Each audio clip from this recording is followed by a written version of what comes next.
You may have wondered if love will ever find you. You may have prayed, "Lord, when will my person come? When will I see the one you have chosen for me?"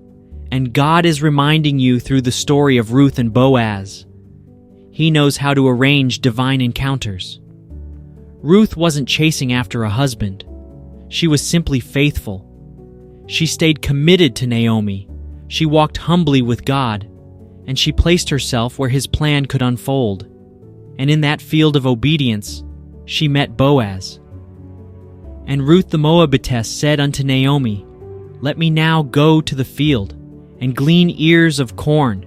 And her hap was to light on a part of the field belonging unto Boaz. Ruth 2:2-3.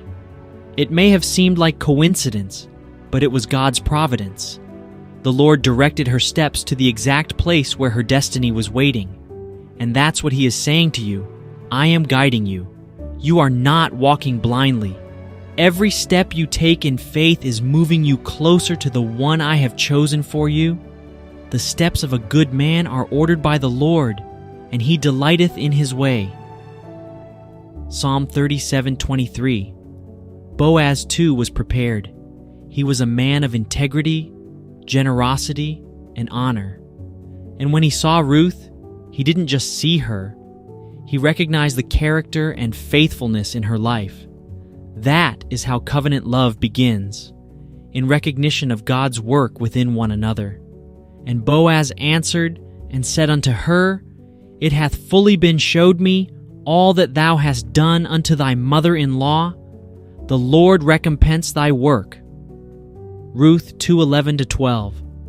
So hear this clearly. You don't need to force it. You don't need to manipulate it. Just like Ruth, remain faithful where you are. Serve God with all your heart, and in the right time, in the right place, He will bring your Boaz or your Ruth across your path. He hath made everything beautiful in His time. Ecclesiastes 3:11. Take this as your confirmation today.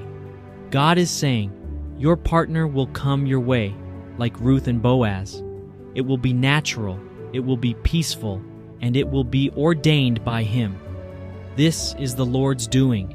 It is marvelous in our eyes.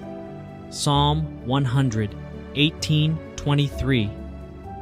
So my question to you is, how patient are you to keep on holding on to the promises of God? How have you proved to God that you can endure in the face of challenges until He decides to bless you with yours? Many single ladies, because of your desperation to find a partner, are no longer patient. They want it now, and they are willing to do anything just to get it. Beloved, many people have lost great opportunities because of their lack of patience and endurance. They have let go of the one person that is supposed to connect them to their destiny helpers.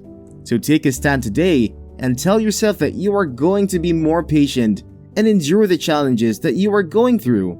For sorrow or pain and hardship last only for a while, but your joy is going to come in the morning, and just like Ruth, you would find your Boaz. Another virtue about Ruth that I also want you to look into is hard work. Ruth chapter 2 verse 2 says, And Ruth the Moabite said to Naomi, Let me go to the field and glean among the ears of grain after him in whose sight I shall find favor. Naomi said to her, Go, my daughter. One thing I want you to understand is that God always blesses the work of your hands. It was Ruth that said to Naomi, Let me go to the field. She found something to do with her hands, and it was in those fields that she found her Boaz. Many single people today are just idle and expecting someone to find them. When you do not go out for the people to see you, when you do not mingle with other people, how do you want them to know about you? Find something to do. Take your mind off the desperation toward finding the right person. The issue of when and how you will meet the right person can be frustrating. So instead of worrying, which would not solve the situation, why not do something different while waiting for the right person? When you are hardworking and busy with something, God uses that as an opportunity to connect you with people. It is not the will of God for you to remain indoors doing nothing. It is time to step out of your house. It is time to get busy doing something. Because trust me, You do not want to wait to see how the devil will start using your idle state to his advantage. Another important virtue Ruth had, which you also need, is obedience. Ruth chapter 3 verses 5 to 6 says, "And Ruth said to her, 'All that you say to me I will do.' So she went down to the threshing floor and did just as her mother-in-law had told her." In order for you to go far in life, you need to be obedient to your parents, elders around you, and most importantly, the Word of God. Ruth followed the words of her mother-in-law to the last. She did not complain, add, or reduce to it. In our today's world, how many singles ladies are ready and willing to do exactly what she did? I'm sure that if it were to be some single ladies that were told to go and meet a man and lie at his feet, they would have done more or worse than that. Boaz was even drunk, and some ladies would have used the opportunity to seduce him, but Ruth did not push further. The truth is, seducing or sleeping with a man would not make him choose you as the one. Rather, he will keep on having fun with you, and that is where it is going to stop. Why? Because you have already given him what he was supposed to be expecting after he has married you. But you have given yourself on a platter of gold to him, and after that, you lose your pride and self-respect. It is time to change that approach of seduction. It is time to start being obedient to the Word of God, which says fornication is a sin. My dear sister, a man who really loves you would not want to see your pride and your respect be thrown away. A man who is your Boaz would not touch you because he knows that your body is the temple of God and can only be touched after certain rites has been made. If you continue to read the book of Ruth, you would come to see that Boaz performed every single rite before he touched her, because she was obedient enough not to do anything apart from what Naomi told her to do. Her pride and her self-respect was intact. Boaz also went further to tell his men not to tell anybody that she slept there.